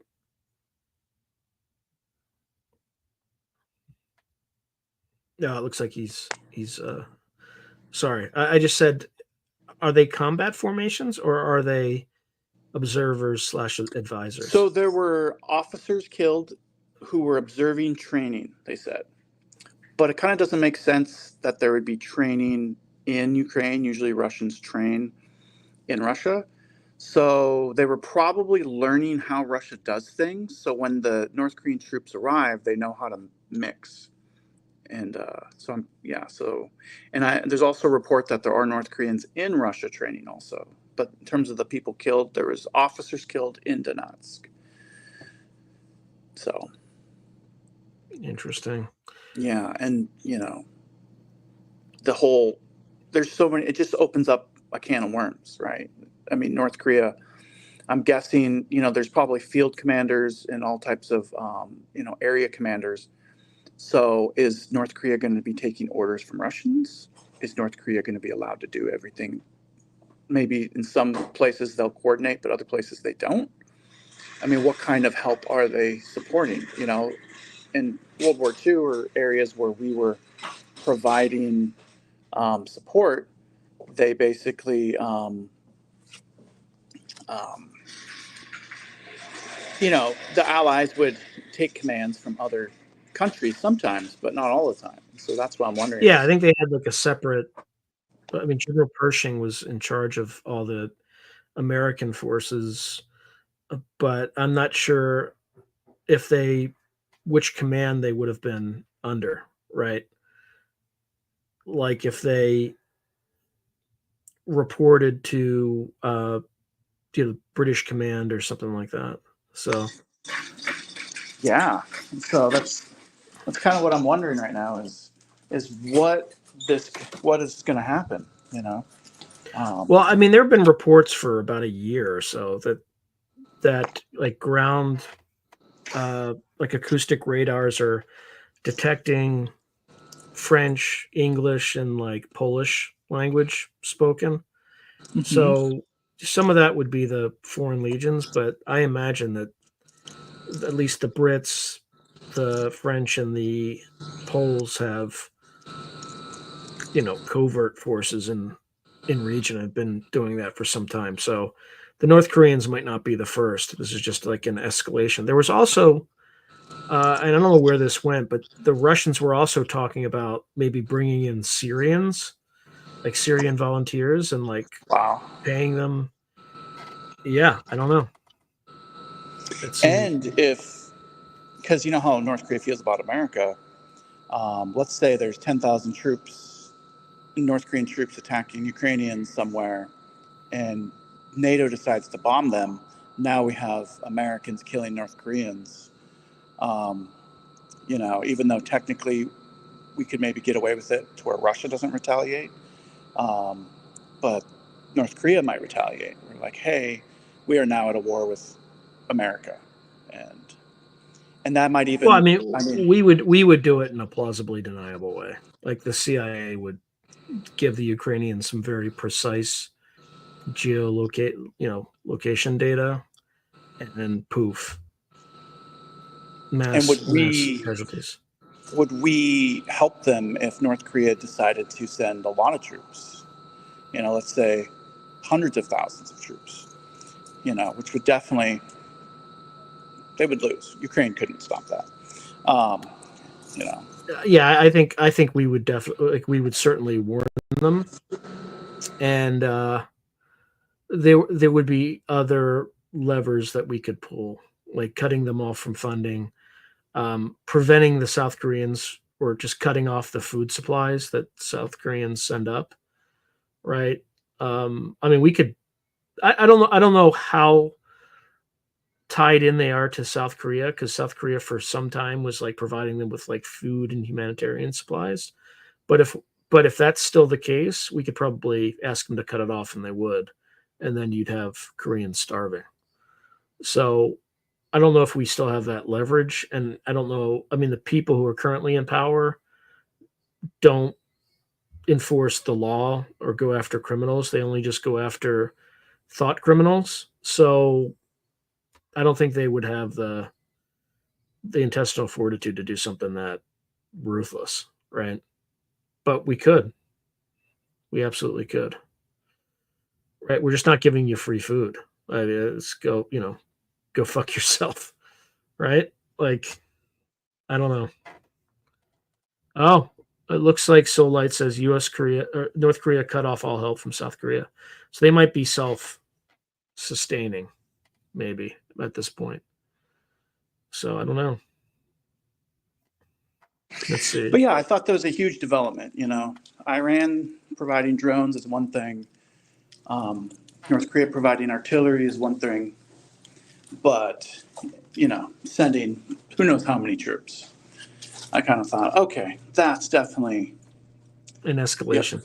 Yep. Where did you see this? Was this in the mainstream media, or was it this is all over? You could literally, as Zelensky's announcing it, if you Google North Korea, Ukraine, it's all over now. Originally, it was just kind of I follow a couple channels, like combat veteran channels where they'll kind of look into it deeper, but it's hitting the mainstream news now. I would say even today, it's kind of making the rounds. I think headlines are stuff along the lines of, let's see if I. Yeah, I'm doing a quick. This is actually a pretty good. Let me share my screen. Hopefully. Okay. It's kind of an October surprise, even though it technically started in September. Yeah, I mean, I think the October surprise was the North Carolina hurricane that like hit a mountain, right? North Carolina, Tennessee. That's not making the regime look very good right now. I mean, they look like complete inept shit show. All right, let me zoom in on this. I just asked ChatGPT for an update on the situation, and I just have to find the thing. Oh, brother, come on.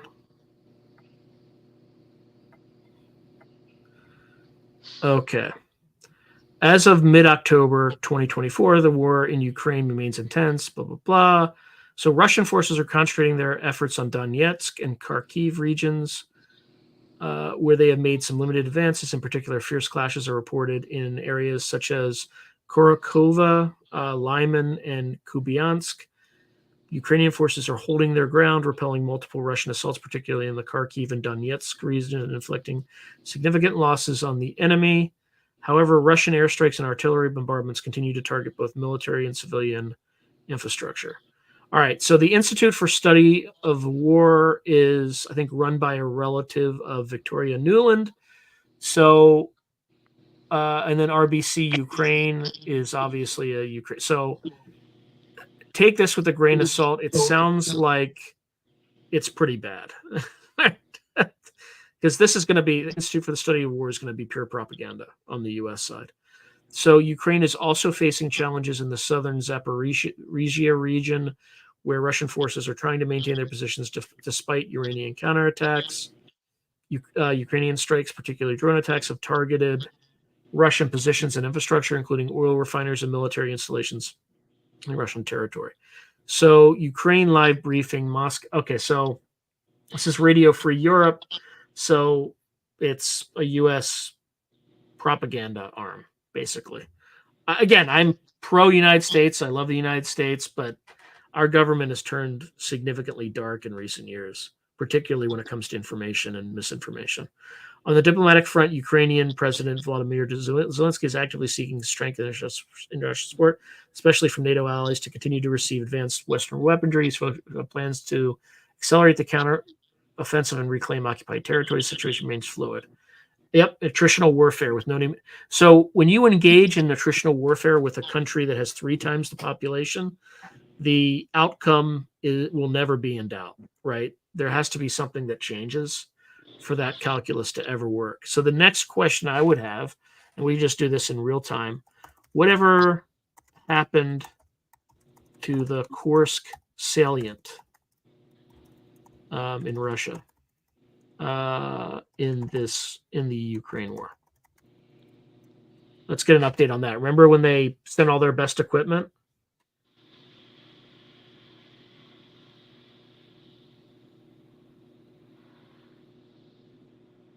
Okay.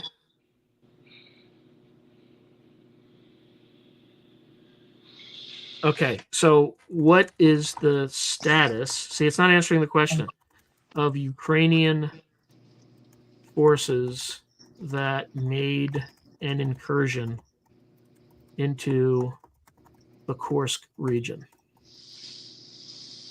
Let's see, what is the current status? My guess is they've been destroyed, but I don't know for sure.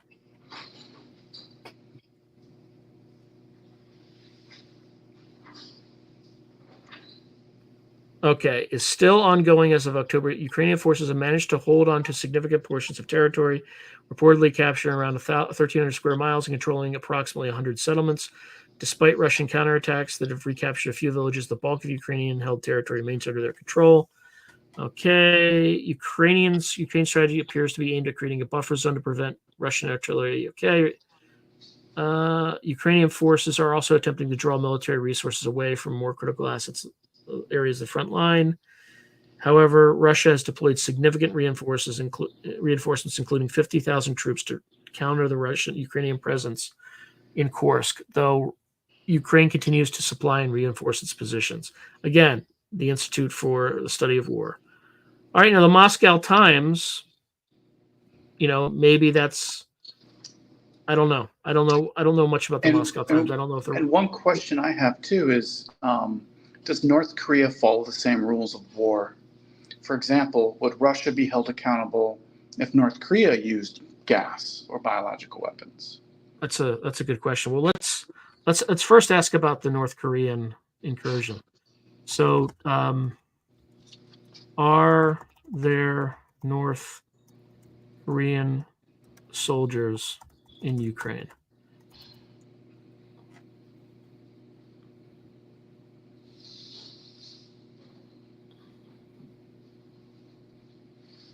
Yes, there are credible reports of North Korean soldiers being involved in the Ukraine war, fighting alongside Russian forces. South Korean and Korean officials have confirmed that North Korean troops have deployed to support Russia, and several North Korean officers were reportedly killed in a Ukrainian missile strike in Russian-occupied territory. Yeah, there you go. That's got CIA all over it, right? This deployment is like a precision strike against North Korean officers that were helping the Russians, right? This deployment is part of a growing military relationship between Russia and North Korea, solidified through a defense pact signed in June 2024. That's interesting. Did you know about this defense pact? No. Well, that's the next question, but let's finish reading this. The extent of North Korean involvement remains limited but significant, with reports suggesting North Korean troops are primarily being used as infantry to support Russia's manpower on the front lines. Yeah, so they are sending battlefield formations. Some sources indicate that more North Korean soldiers may be deployed in the coming months to support Russia's effort in Ukraine. This cooperation is part of a broader military assistance from North Korea, which has also included sending munitions to aid Russia's war effort. Both sides seem to benefit from this agreement, with North Korea likely receiving economic or technological support in return. Okay, so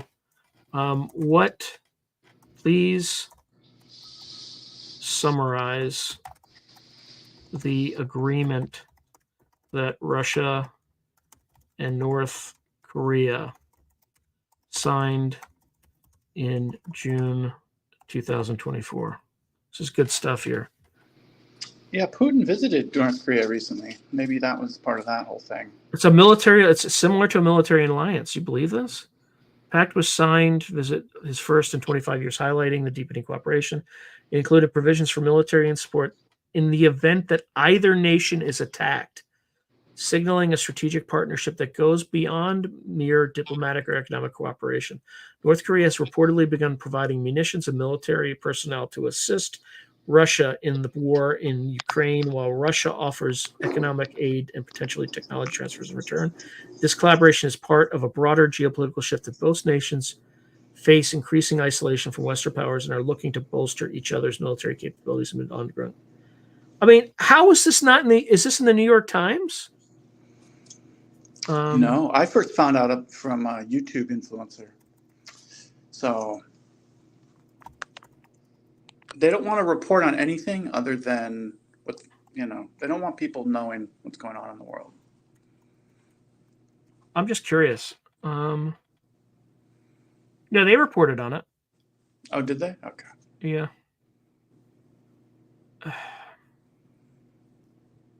Because, North Korea doesn't follow the same rules. They're the most heavily sanctioned country already. And so what's to stop North Korea from airdropping, a few canisters of, XYZ, and then the Russians are like, hey, it's all lies, No one's there. So I think things could take a turn. Yeah, that's not great. Sounds like they're prepping depending on what direction our election goes. Let's see. Because we have two opposing views in America of what kind of support Ukraine it's the people who fucking actually fight the wars and the people who actually don't. And the people who don't actually fucking fight the wars are the ones that want to, sign up for all this bullshit. Anyway, sorry for the minor rant, but that's just the way it is, right? I mean, it's literally the way it is. Sure. Let's see. Okay, I'm just reading. Yeah, they're like infantry battalions, basically. Oh, good to see you, Gray Al. Okay, Russia and North Korea Mutual Defense Pact. That's scary stuff. Yeah, so thousands of North Koreans are undergoing intense training with the aim of being deployed to Ukraine, according to, again, the American NGO Institute for the Study of War. Institute for the Study of War, right? The organization indicates that Kim Jong-un's troops are expected to be sent to the front lines by the end of 2024. Oh, my God. Yeah, Foxy Joe. It's just Facebook is not. And He's just I writing shit I mean, normally watch. Yeah. Russia has a reputation for being pretty brutal, but I'm guessing the North Koreans Oh yeah, they're are worse. the worst. You know, Yeah, would you they're much imagine worse. your village getting taken over by 10,000 North Korean soldiers? They're not going to be nice. Okay, let me see. Yeah, Sam Miller writes, I have to watch Indian news to find out. It's about right. Yeah, so Solite US expat is saying, since I only live less than 7 miles from North Korea, I keep up with all this stuff. So I knew about the defense pact. It was all over the news. Kim is desperately needs step. Well, yeah, I don't know about that. I don't think we could anymore. Oh my God. Canal 13 says 100 to 200K North Korean soldiers could be deployed. Oh, ultimately deployed. I don't think Russia will allow North Koreans to do something that will give NATO a reason to go full force into. I don't know. Maybe they will. Yeah, I mean, like, you got a clown show running our government right now, and like all this stuff's happening, and they keep threatening, but we have no bite. There's no bite. Yeah, and what happens if they're used in a way we don't predict? Maybe they're not going to be just for invading, but peacekeeping, to where there's suddenly, 500,000 North Korean troops stationed on the border of Europe after Russia wins. And, that could be a thing. Be like, go ahead, NATO. We're only like, you're going to stop 500,000 North Koreans from invading Germany? I don't know. I mean, they can't even stop, They're in Oktoberfest right now. Well, I mean, they've already been invaded by a bunch like Islamic immigrants, right? I mean, they're dealing with that problem right now, where like women are being assaulted and all sorts of crazy stuff. Yeah, I'm definitely for a peace agreement. Like, everyone just needs to stop, because there's no fixing it, but we have to stop because it'll only get worse. Yeah, it's. And I'm really there are not no a fan adults. of, There are no adults in the room right now. Not that Donald Trump would be any more of an adult, but at least his orientation is not. And both North Korea and Russia can, Trump was the first one to ever meet with a North Korean leader. I mean, he gets a lot of flack, but I mean, that's huge. So he already has. Well, the thing that scares elites about him is he's like. Have you ever read the Foundation series by Isaac Asimov? No, I haven't. So there's this philosophy called psychohistory where you can predict exactly what a society is going to do at any given time using this science. It's like a scientific discipline. And this guy, like Harry Seldon, or I can't remember his name, but predicts that this whole multi-planetary empire, right, is going to fall based on all these key predictors. So, and that's kind of basically what happens. But in like subsequent books, there's an individual, they call them Mule, because he's like this mutant that confounds the principles of psychohistory. That's Donald Trump. So the reason he's unpopular among elites, I mean, aside from being coarse and, the usual stuff that really doesn't amount to anything either way, but he is unpredictable. So he'll upend 80 years of carefully crafted international agreements, which, maybe they should be upended or maybe they shouldn't, right? But that is, I think, what is truly driving all the animus behind him. And then the rest is just kind of a mind virus that it just there's no reasoning with. Again, I'm not advocating for Donald Trump. I'm just saying that the people who are currently in power are pretty incompetent, and that's all I'm saying. I'm not making a comment about the political people in power. I'm just talking about the elites. although there is some overlap. I may have skimmed it so light, but I didn't get a chance to read the whole thing. Under something big about to happen. Yeah, I read that book like decades ago, so I don't remember. The Sliger is right. Sliger, I don't know how to pronounce it. Foundation is all about inaction. It's probably the case. A lot of lead up to things that never happen. Yeah, maybe. But yeah, I don't know. Just vote. But it's big news, right? I mean, yeah, it's big news, but it's just kind of like the New York Times, to be fair, covered it, right? Okay, but it just didn't make it onto like. It wasn't pumped through the media kind of engine. Yeah, this BRICS summit's not great. So, but you know what? We did that to ourselves too, right? When we did sanctions against the Russians, instead of playing by the rules that we set up and want everybody to follow, we just started saying, "Oh yeah, all those bank accounts, and it's gone." And you're like, "Wait, what?" Like, that's private property. Don't you believe in private property? Aren't you the kind of the civilization that birthed John Locke, right? Like the sanctity of private property, and then you're just going to, because he's a bad man oligarch, you're just going to yank their money away? Are you insane? What's that going to do? It's going to reduce demand for dollars, you idiots. And that's what we did. And then they wonder why, like, oh, why did the petrodollar end after 50 years?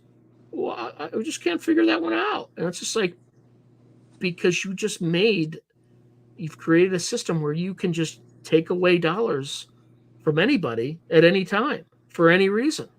Are you nuts? Why would I want to keep money in dollars? I mean, that's what you told a lot of these, folks. So,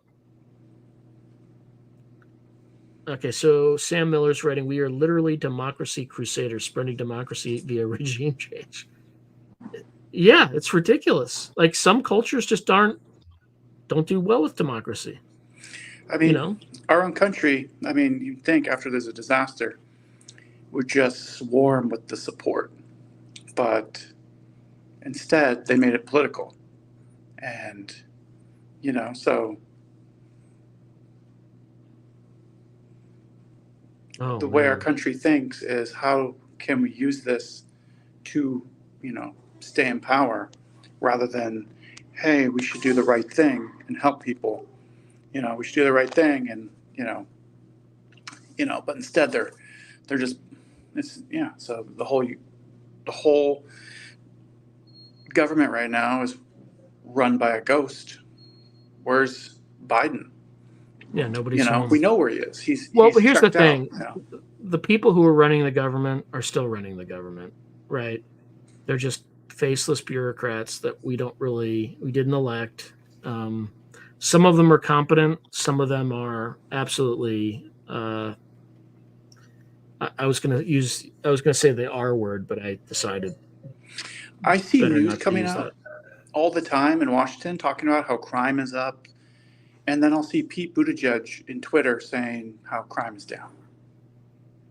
So it's like they're flat out lying, and you can't trust them for anything. They might be telling the truth, but the reason, they don't really address the reason why statistics might be down, right? When you're not arresting people for theft, right? Of course, that's a good point.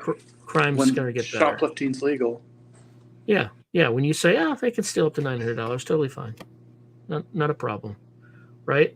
Then your statistics are going to improve. Yeah. So it could be that the statistics have improved, but it's not that they improve because people are getting nicer and more peaceful. It's because they're not going after people for committing crimes, right? So what people are seeing on the ground is that crime is getting worse, and the reason it's getting worse is it's not being addressed, and it creates a positive feedback loop, because when it's like, oh, crime's down, I guess we don't need as much money for police. And then crime gets worse. But since you're not measuring it, you're not seeing the effects. So Yeah, and a lot of people manipulate the situation for their advantage. Like I know people who during the pandemic weren't required to pay rent. They saved all their rent money, and after a year they used it to buy a house. And then the landlords never pursued them in court to get their money back. Right now, there in the city I live in, there's a guy who is renting a house, and he's refusing. He's being evicted, but he's refusing to leave. And because he purposefully doesn't work, this lawyer group that's like a nonprofit comes in and represents him, and basically they're able to keep him in that house. And then when they try to get the mayor involved and politicians involved, no one even wants to. They've literally had like protests outside this guy's house. Local reporters are trying to like really shame the guy and publicize how bad he is, that he's purposely living in this house and refusing to leave, and having this organization support him. So yeah, so you have it's really weird. you know. yeah, I mean, I think you're just going to see more vigilantism eventually. You're already starting to see some of it, and yeah, it's pretty depressing.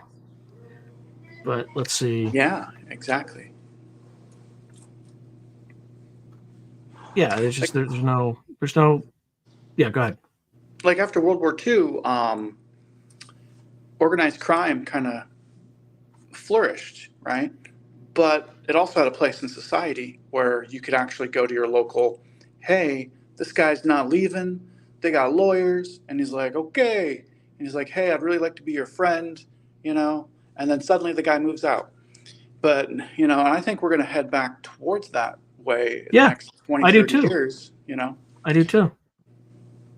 Yeah, because the things we're paying taxes for we're just paying for corruption is all we're paying for at this point. So, and there was a Seattle nonprofit who just got arrested for embezzling like hundreds of thousands of dollars in a homeless program.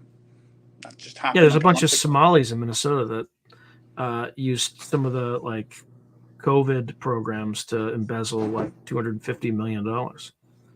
Like,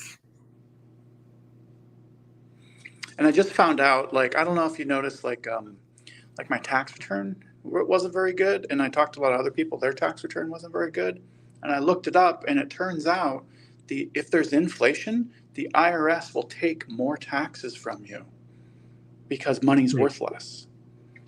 So yeah, I looked it up if you chat GTP it. So if there's inflation, the IRS will actually take more money because money's not worth as much. And because like I got married, I had a kid, and my tax return just went it's like barely anything. And I talked to other people, their tax returns are gone. They owe money. And if you look it up, anytime there's inflation, the IRS takes more money. It's like a thing. Wait, so they come back to you after you file your taxes, or no? So they'll just they just increase the amount of taxes that you have to pay based on the inflation rate. So because I even did the whole chat GTP, why are my taxes higher? And basically across the board, people are paying 29% more in income taxes because, or their returns are 29% smaller, I should say. Why is my, nothing's changed.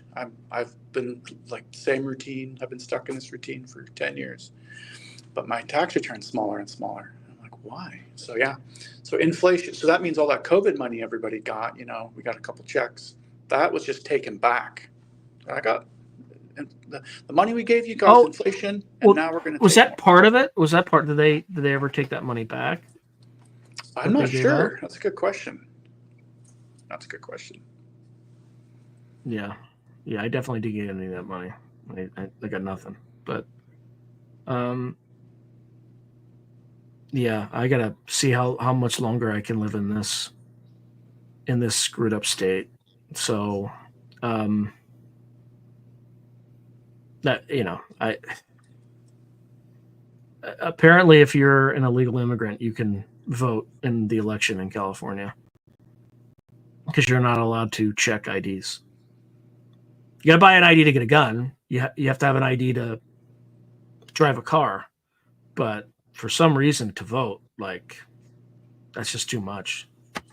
Well, one thing I was thinking about, because although they're bringing in immigrants to these swing states to do sort of election tampering, I was thinking, though, long term, that might backfire on the Democrats because the people who they're bringing in come from mostly conservative type of beliefs. You know, they're not people who buy into the whole, and I won't list off the things, but, you know, a Woke lot of these people from ideology. Central, what's that? Woke ideology. Yeah, like people from Right. Central America and South America and a lot of Asians are not woke. They don't believe in any of those politics. So they might win an election short term by allowing some people, well, thanks for letting us in. But as the years go by and they have kids and stuff, like my wife's an immigrant.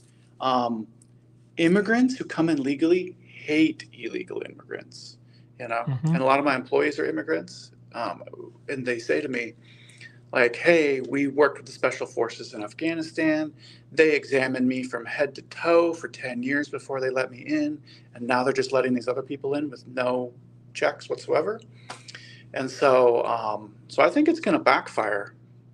In 20 years, you're going to have all these illegal Yeah, but it might be immigrants. too late. It might you be know? too late, right? Like if a certain group of people wins, they're gonna clamp down on everything, right? In terms of the way information is purveyed and disseminated, right? So our realities will be managed. We won't really know what's going on. I mean, our reality is already managed. It's only beginning to.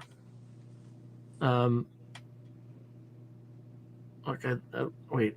I need an ID to buy. Yeah, Foxy Joe says I need an ID to build Alka-Seltzer tablets in Pennsylvania. Unbelievable. When I went to Taiwan, I had to like show my ID to buy ibuprofen, and then talk to a pharmacist for 5 minutes. So like the rest of the world is on board with like this whole thing. So this whole no ID thing, you know, the fact that, and that's the thing that goes along with the whole politics, why people are confused, because everyone's compromising their morals and ethics because they just don't like the other side, you know. Like my own mother even told me, she was like, she was for firing people for not getting the vaccine, and and when I asked her about the 5-year-olds, you know, deciding if they're a girl or boy, she says, "Oh yeah, you know when you're 5." And I just couldn't believe it. And the reason is, like, bless my mother. You know what you know what they passed in California? The state that? can take your child and cut off their genitals without your consent as a parent. Yeah, that's evil. That's what evil. There's only one word for that, and that's evil. Like that's just. Look, I'm not. I don't think the state gets any say in that. They just don't. You know? No. I mean, you've seen what happened to Musk. Like Musk used to be pretty left-leaning, and then they did it to one of his kids. Like did something similar, and I think it just flipped him. I think it just made him go mental.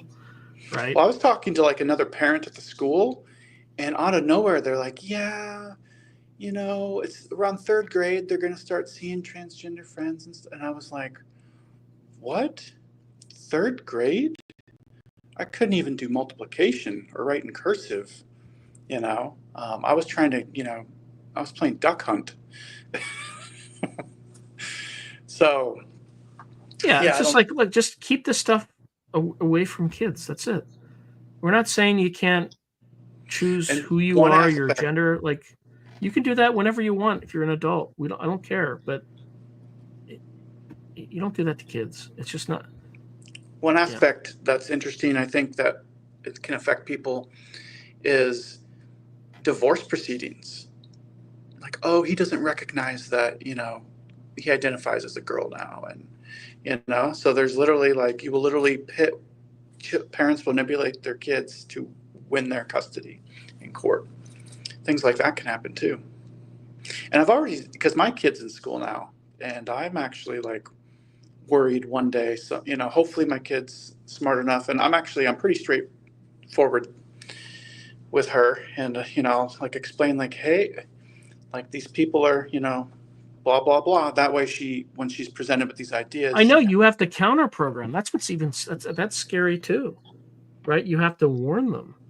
And my friend, who's a nurse in a children's hospital, she said she was looking at all the charts of all the kids, and she said all the kids who identified as trans were also like diagnosed with autism, and they were on off-label prescription drugs.